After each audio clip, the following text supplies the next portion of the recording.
الشوربه بتاعتها حلوه قوي قوي. اعملي بقى زي ما انت عايزه، اعملي بقى فيها كشك. انا هعمل ملوخيه، انا عامله معاكم الكشك قبل كده، كشك المص. هعمل حبه ملوخيه خضراء.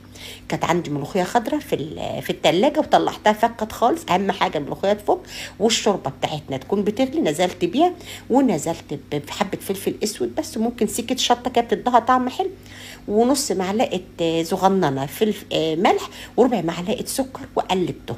هقول لكم دلوقتي على ما ندخل بس الفراخ. صلصه معلقتين 2 صلصه عادي من اللي هي الجاهزه اللي عندك. حطيت لها معلقه زيت ونص معلقه زعتر وحبه ملح وحبه ملح وحبه فلفل اسود، ودعكتهم كده دخلهم تحت الشوايه. هيتاخدوا اللون دلوقتي حلو قوي. طيب رستم بقى فرمتها كده وخلاص. احنا الملوخيه اول ما تيجي تبقبق كده نزلتها. التوم بقى في معلقه سمنه. اول ما التوم بتاع انتوا شاطرين بقى عارفين الملوخيه، بس انا بعيد معاكم كده يعني عشان اوريكم الوجبه كلها كامله مع بعضها.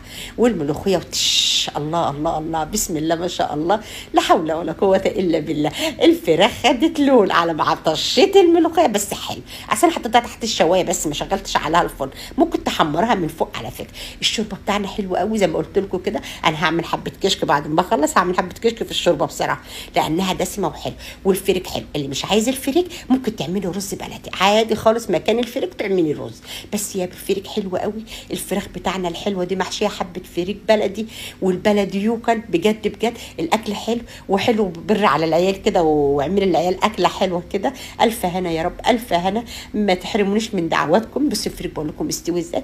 تعالوا بقى اما اوريكم الفرخه وهي مستويه بقى، والعظم من جوه لونه ايه.